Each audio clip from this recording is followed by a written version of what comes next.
살아계신 하나님 감사와 찬양을 드립니다. 오늘도 저희들을 불러 모아서 하나님을 경배하고 예배하며 은혜를 내려주셔서 감사를 드립니다. 하나님, 이 시간 또 하나님의 말씀을 전하는 시간입니다. 하나님의 말씀을 전하는 저에게 성령의 능력으로 덧입혀 주시고 말씀을 듣는 사람들에게도 분별력을 허락하여 주시옵소서. 말씀을 듣다가 하나님의 음성을 듣게 하시고 말씀을 듣다가 상한 심령들이 치유되고 회복되고 말씀을 듣다가 살아계신 예수 그리스도를 만나는 귀한 축복의 시간이 될 수 있도록 역사해 주시옵소서. 감사드리며 예수님의 이름으로 기도합니다. 아멘. 출애굽기 3장 1절로 12절, 출애굽기 3장 1절로 12절 말씀을 가지고 하나님의 은혜를 나누고자 합니다. 어제 저는 우연히 대학교 여자분 교수님과 대화를 할 시간이 있었습니다. 그분은 요즘 온라인 강의를 하고 계신다고 했습니다. 그런데 학교에서 강의를 하는 것보다 훨씬 힘이 들고 상당한 일로 또 학생들과의 그 마찰 때문에 상당한 스트레스를 받고 있다고 하셨습니다. 그 여자 교수님은 학교에서 강의를 할 때보다 할 일이 훨씬 더 많아졌다고 합니다. 그래서 밤을 꼬박 새울 때도 많이 있다고 합니다. 그런데 그 교수님은 그 밤을 꼬박 세워서 일하는 힘든 일보다 더 힘든 것은 학생들과의 소통하는 문제 때문에 상당히 힘이 든다고 하셨습니다. 그 교수님의 강의 과제를 소그룹 모임, 카톡방을 통해서 자기 의견을 내놓는 그런 공간이 있다고 합니다. 그 공간에 공부 잘하는 학생들은 참여를 하지 않는다고 합니다. 왜냐하면 그 카톡방에 참여를 하지 않아도 학점이 올라가지 않기 때문에 그렇다고 합니다. 그런데 공부 잘하는 학생들은 교과 과제 점수가 높은 문제를 풀고 점수를 많이 주는 교과 과제 푸는 데만 집중한다고 합니다. 그러면서 공동으로 자기의 의견을 내놓는 그 카톡방에는 참여하지 않고 그 이기적인 그런 학생들이 있다고 합니다. 그 공부 잘하고 이기적인 학생들은 교수님에게 늘 과제가 많다고 불평불만을 한다고 합니다. 그러면서 교수님이 참 곤혹스럽다고 이야기를 합니다. 그 교수님은 공부 잘하고 이기적인 그 학생들이 인성을 전혀 갖추지 못한 것에 대해서 안타깝다라고 하시는 말씀을 드렸습니다. 저는 그분과 대화하면서 이 시대에 우리에게 필요한 교육과 사람은 이기적이지 않으면서 차가운 머리, 차가운 지성과 가슴이 따뜻한 사람들이 많이 나와야 되겠다라는 그런 생각을 해보았습니다. 자, 오늘은 80살이 되어서 미디안 광야에서 살고 있는 모세를 찾아오신 하나님의 이야기입니다. 여러분, 모세 하면 무엇이 떠오릅니까? 평안. 이집트 왕자. 사무엘? 광야로 홍해바다. 자, 어떤 분들은 이집트 왕자, 홍해바다를 떠오르는 사람, 또 사무엘같이 광야라고 하는 사람도 있을 겁니다. 저는 모세 하면 광야가 떠오릅니다. 자, 오늘 본문을 알아보기 전에 우리 여기서 잠깐 그동안 있었던 모세에 대해서 잠깐 한번 알아보도록 합시다. 우리가 잘 아는 대로 모세는 히브리 사람이었습니다. 모세는 40살까지 이집트 왕자로 살았습니다. 40살이 되어서는 모세는 자기가 히브리 사람인 것을 알고 자기 동족 히브리 사람을 학대하는 이집트 사람을 죽이고 말았습니다.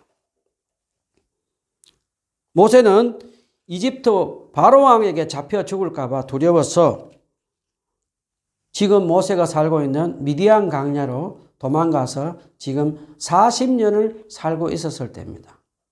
40년 광야 생활을 하면서 80살이 지금 되어 있습니다.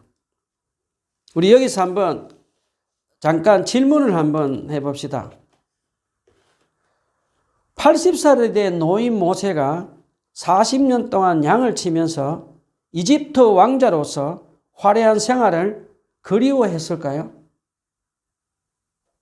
로얄 패밀리로 이집트 왕자로서 누리던 화려한 생활과 이집트 왕자로서 배웠던 병법들과 학문들은 다 잊어버린 백발노인이 되어버렸습니다. 그리고 80살이 다 된 노인 모세는 자기의 동족인 히브리, 이스라엘 백성들이 이집트 노예로 살면서 고통받는 것도 다 잊어버리고 있었습니다. 모세는 오로지 양을 돌보는 목자로서 자기 가족들을 부양하고 먹고 사는 일에 집중하고 있었습니다. 그러던 어느 날 오늘 본문 3장 1절에 보면 모세는 평소 때처럼 미디안 광야에서 장인 이드로 집에서 양을 치고 있었습니다. 그런데 가시떨기 나무에 불이 붙는 것을 보고 모세는 그러려니 하고 그냥 지나버렸습니다. 왜 그랬을까요? 왜냐하면 광야에서 떨기나무에 불이 붙는 것은 흔한 일이었기 때문이었습니다. 떨기나무에 불이 붙어서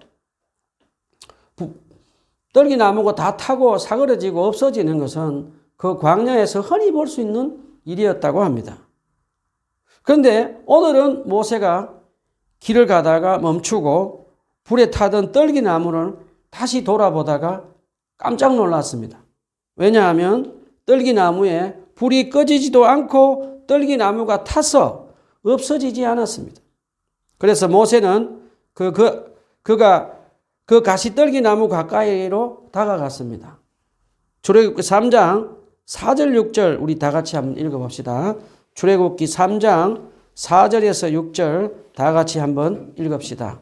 시작. 여호와께서 그가 보려고 돌이켜 오는 것을 보신지라. 하나님이 떨기나무 가운데서 그를 불러 이르시되 모세야 모세야 하시매 그가 이르시되 내가 여기 있나이다. 하나님이 이르시되 이리 가까이 오지 말라. 내가 선 곳은 거룩한 땅이니 내 발에서 신을 벗으라. 또 이르시되 나는 내 조상의 하나님이니 아브라함의 하나님, 이삭의 하나님, 야곱의 하나님이라. 모세가 하나님 배웠기를 두려워하여 얼굴을 가리매. 자, 4절에서 6절에 보면 모세는 하나님이 초자연적으로 떨기나무에 불이 꺼지지 않고 떨기나무 속에서 하나님이 두 번씩이나 모세야 모세야라고 자기 이름을 부르는 것을 듣고 모세는 직감적으로 하나님이심을 알게 되었습니다. 그래서 모세는 자기 이름을 부르시는 그 하나님의 음성을 듣고 모세는 내가 여기 있나이다 라고 하나님께 대답을 합니다. 자, 하나님이 이제 모세에게 하나님이 임재하신 그 땅이 거룩한 땅이므로 하나님과 가까이 오지 말고 거리를 두면서 겸손한 마음으로 신발을 벗고 하나님을 경배하게 하셨습니다. 자, 천지를 창조하신 아브라함의 하나님, 이삭의 하나님, 야곱의 하나님이신 하나님이 이제 모세를 찾아온 것을 모세는 이제 경험합니다. 모세는 그동안 말로만 듣던 그의 조상들의 하나님, 아브라함의 하나님, 이삭의 하나님, 야곱의 하나님이 이제는 모세의 이름을 기억하고 모세의 모든 것을 아시며 모세를 사랑하시는 모세의 하나님으로 찾아온 것을 이제 모세는 이 가시떨기나무 속에서 경험하게 됩니다. 출애굽기 3장 7절에서 10절에 보면 여호와께서 가라사대 내가 하나님이 찾아오신 이유를 이제 설명합니다. 하나님이 찾아오신 이유는 이집트 노예로 살면서 고난받고 있는 이스라엘 백성들을 이제 구원하시겠다고 하나님이 선하신 뜻을 이제 모세에게 말씀하십니다. 하나님은 모세를 이름을 기억하고 모세의 모든 것을 알고 모세를 사랑하셨듯이 이제는 하나님은 이스라엘 백성들을 사랑하시고 그들을 이집트 노예에서 구원하시겠다고 하나님의 선한 뜻을 이제 모세에게 설명합니다.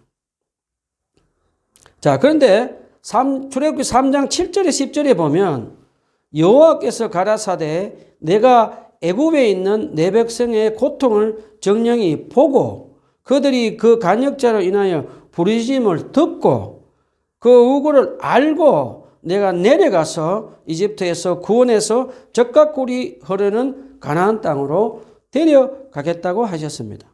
자, 하나님은 이스라엘 백성들의 고통을 보고 그들의 부르짖음도 듣고 모든 것을 알고 계시고 이제 내려가서 하나님이 직접 구원하시겠다고 하시겠습니다. 하나님이 보시고 들으시고 모든 걸 아시고 우리와 함께 해주시는 임마누엘 하나님, 그 하나님이 우리가 계시기 때문에 우리의 모든 것을 알고 우리 모든 것을 듣고 우리와 함께 하시는 그 하나님이 우리와 함께 하심으로 우리가 기도하는 이유가 됩니다.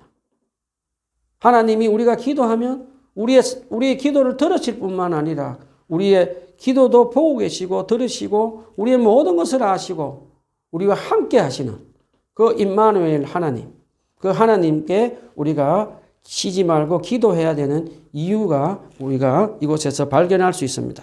자, 하나님은 이스라엘 백성들의 고통을 보고 듣고 계시고 이제 하나님이 직접 그들을 구원하시겠다고 약속했습니다. 그러면서 하나님은 출애굽기 3장 10절에 모세에게 이렇게 말씀하십니다. 이제 내가 너를 바로에게 보내어 너에게 내 백성 이스라엘 자손을 이집트에서 인도하여 내게 하리라 라고 말씀하셨습니다. 그런데 모세는 어떻게 대답했습니까? 그러자 모세는 제가 무엇이라고 감히 바로에게 가서 이스라엘 자손을 이집트에서 끌어내겠습니까? 라며 하나님의 명령을 거절합니다. 모세는 왜 하나님의 명령을 거절했을까요? 첫 번째는 모세는 자기는 나이가 많은 노인이라고 생각했습니다. 그래서 하나님이 제안하는 것을 거절했습니다. 두 번째는 모세는 아직도 마음 깊은 곳에 살인죄를 짓고 도망을 오게 한 그 이집트 바로 왕을 마음속 깊은 곳에서 두려워하고 있었습니다. 나중에 보면 하나님이 모세가 가족들을 데리고 이집트를 가는데 모세에게 이렇게 말씀하십니다. 너를 잡아 죽이려고 했던 바로 왕은 죽었다라고 말씀하십니다. 왜냐하면 그만큼 모세는 마음 깊은 곳에 이집트 바로 왕을 두려워하고 있었기 때문입니다. 그리고 세 번째는 모세는 바로 왕을 마주하는 것도 너무나 두려운데 이스라엘 백성들을 이집트에서 구원해서 인도하는 그런 역할을 맡기니까 그것도 모세는 두려웠습니다. 자, 모세는 이제 하나님의 명령을 듣지 않으려고 이 핑계를 저 핑계를 댑니다. 자, 오늘은 제가 무엇이라고 Who am I? 내가 누군데 바로 왕에게 가겠습니까? 라고 하나님께 거절하다가 그 다음에 또 이렇게도 말합니다. 이스라엘 백성들의 하나님의 이름을 물으면 뭐라고 대답해야 합니까? 이스라엘 백성들의 내 말을 듣지 않고 믿지 않으면 어떡합니까? 또 하나님 저는 말을 잘하지 못합니다. 보낼 만한 자를 보내소서라고 말하면서 하나님의 명령을 거절합니다. 그때 하나님은 모세의 질문에 대답을 하나하나 대답을 해 주시면서 모세를 어떻게 합니까? 달랩니다. 하나님은 지팡이가 뱀이 변하기도 하고 손이 한센병으로 변했다가 낫기도 하시고 말 잘하는 모세 형 아론도 준비해 놨다라고 하면서 하나님은 모세를 달래고 또 달래고 그러면서 하나님은 모세를 설득하고 또 설득하고 설득하셨습니다. 하나님은 계속해서 포기하지 않으시고 이스라엘 자손을 이집트 노예에서 구원하실 선한 뜻을 굽히지 않고 모세에게 설명하고 또 설명하고 설득하고 또 설득해서 모세가 어쩔 수 없는 상황까지 가게 됩니다. 자, C.S. 루이스는 하나님은 마치 사냥개와 같아서 한번 물으면 절대로 놓지 않으신다고 했습니다. 결국 모세는 하나님의 설득을 받고 가족을 데리고 이집트로 향합니다. 자, 이집트로 향하는 모세는 어떤 마음으로 이집트로 갔을까요?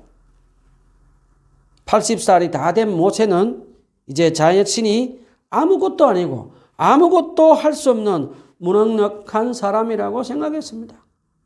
모세는 심령이 가난한 사람이 되었습니다. I'm nothing, I'm nobody. 보잘것없는 존재로 아무것도 할 수 없는 존재. 심령이 가난한 사람이 되었습니다. 그래서 모세는 자기 자신을 믿지 않고 어떤 사람도 믿지 않고 천지를 창조하신 하나님만 의지하면서 이집트로 갔습니다. 그래서 모세는 하나님의 도구가 되어서 이스라엘 백성들을 이집트 노예에서 구원을 합니다.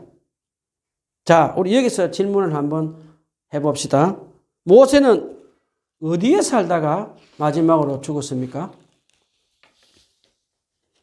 모세는 광야에서 40년 동안 미디안 광야에서 훈련을 받고 80살이 되어서 이집트 백성들을 구원해서 광야에서 40년을 살다가 120살에 광야에서 죽었습니다. 40년 동안 광야에서 미디안 광야에서 경험하며 살았던 광야에서 어떻게 살아야 되며 광야의 날씨는 어떠며 기후는 어떠며 광야에서 어떻게 살아야 되는지 그리고 광야의 길을 누구보다 잘 알고 있는 모세는 하나님으로부터 광야에서 40년 동안 이스라엘 백성들과 살면서 수없이 모세를 괴롭히고 힘들게 하는 그 이스라엘 백성들을 섬기다가 광야에서 죽었습니다.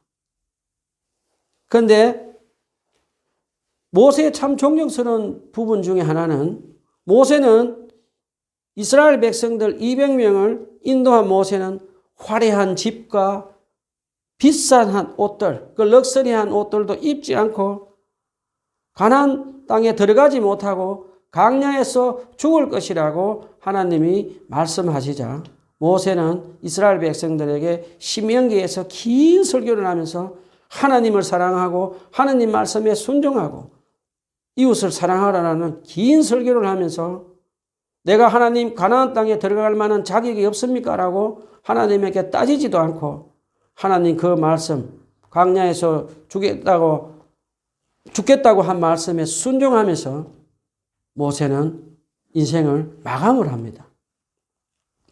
얼마나 참 모세가 존경스러운 지도자였는지 참 우리는 알 수 있습니다. 자, 제가 알고 만났던 선교사님 이야기를 한번 해보겠습니다. 그 선교사님은 미국에서 한인교회를 다니고 있었다고 합니다. 그런데 어느 날 새벽 기도를 하러 갔는데 하나님이 갑자기 키르기즈스탄의 지도를 이렇게 보여주셨다고 합니다.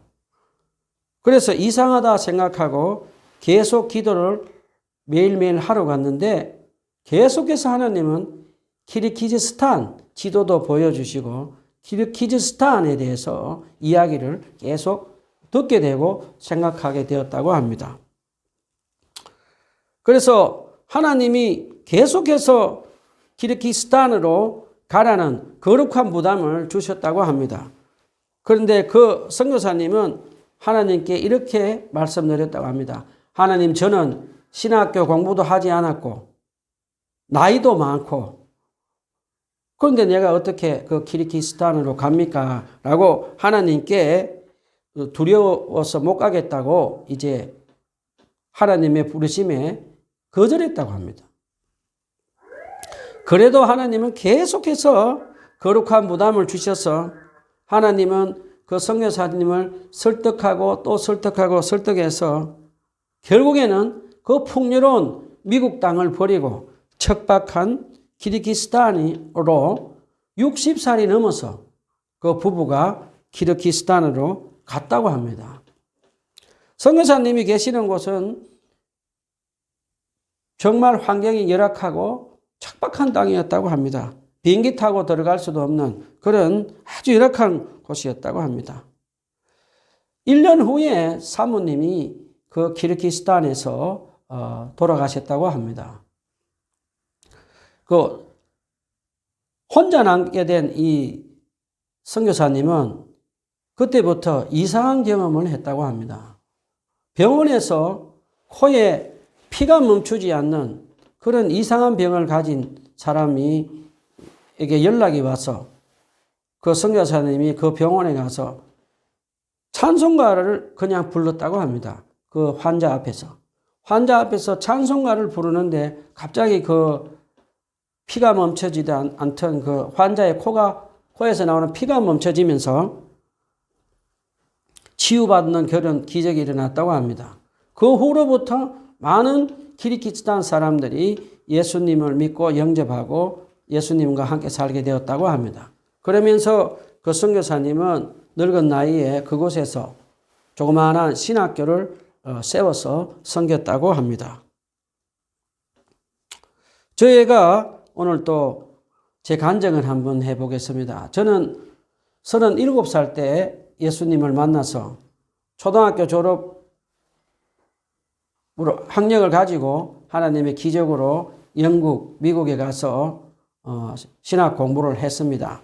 그리고 난 후에 이제 저는 어느 곳으로 가서 사역을 해야 되겠다라고 마음속으로 기도하고 있었는데 갑자기 제 아내가 이제 금식을 21일 하고 잘못해서 후유증으로 인해서 저는 이제 한 10여 년 동안 그 제 아내와 함께 그 병을 통해서 이제 광야 생활을 경험하게 되었습니다.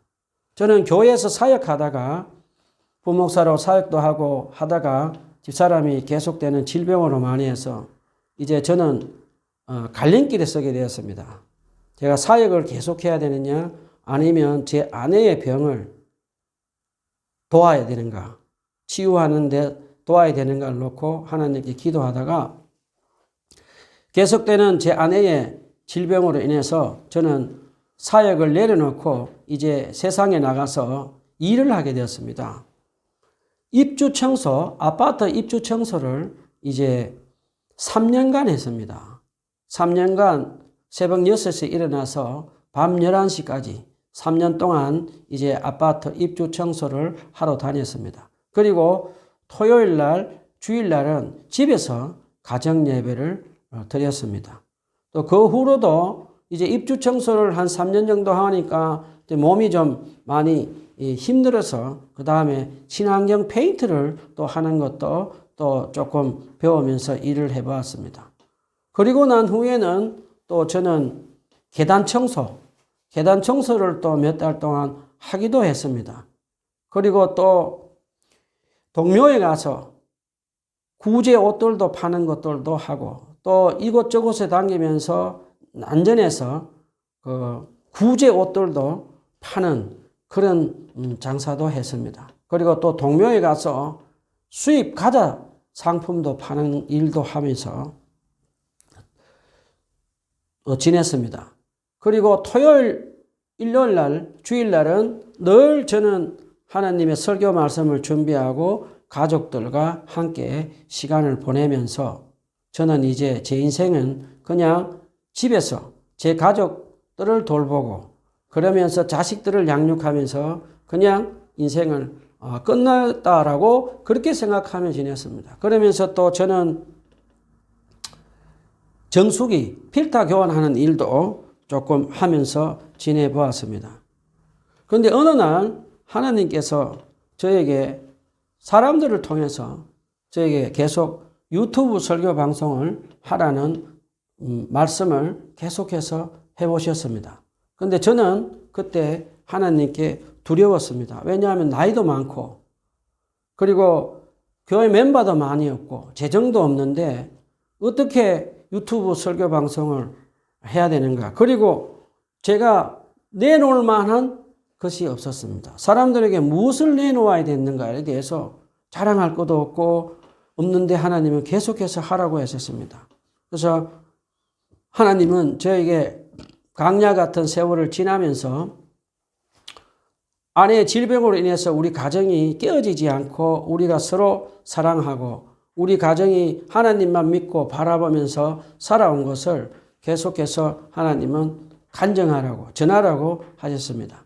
하나님만 바라보고 의지하고 하나님의 도우심으로 살아온 것 이것을 전하라고 하나님은 계속해서 말씀하셨습니다. 저는 이틀 동안 철야 기도를 하며 잠을 자지 못하다가 결국 하나님의 설득을 당하고 이제 저는 이 유튜브 방송 설교를 시작했습니다. 그런데 하나님은 놀랍게도 이 유튜브 설교 방송을 통해서 그동안 제가 일을 했던 입주 청소하던 분들도 제 설교 방송을 듣고 있고 또 친환경 페인트 했던 같이 일했던 분들도 듣고 계시고 정수기 필터 했던 분들도 듣고 계시고 계단 청소할 때 만났던 분들도 제 설교를 듣고 계시고 또 그동안 저하고 연락이 끊겼던 많은 분들도 이 설교 방송을 듣고 계십니다. 그리고 하나님의 은혜로 예수님을 믿다가 떠났던 많은 사람들이 다시 예수님께 돌아와서 예수님을 믿고 하나님께 예배드리는 그런 놀라운 은혜를 경험하고 있습니다. 그리고 아픈 분들도 설교 방송을 듣고 다시 치유되고 회복되는 그런 하나님의 은혜를 저는 누리고 있습니다. 자, 우리는 예수 그리스도를 믿고 죄와 사망에서 사탄의 노예에서 구원을 받았습니다. 그리고 우리는 영원한 생명을 받아 누리며 살게 되었습니다. 주님은 우리에게 이 복음을 우리 가족에게만 전하는 것이 아니라 아직도 예수님을 믿지 않는 많은 사람들에게 전하라고 말씀하셨습니다. 복음을 전가할 때 나이 때문에, 가난한 것 때문에, 질병 때문에 두려워하지 말라고 하셨습니다. 우리는 모세처럼 나 자신을 의지하지 말고 어떤 사람도 의지하지 말고 우리 모두를 사랑하셔서 십자가의 위에서 우리 죄를 대속해서 죽으시고 부활하신 예수님만 의지해서 성령의 능력으로 내 가족, 내 일터, 우리 민족, 전 세계 사람들에게 예수님의 복음을 증거하는 사람으로 쓰임받는 저와 여러분이 되었으면 좋겠습니다. 기도합시다.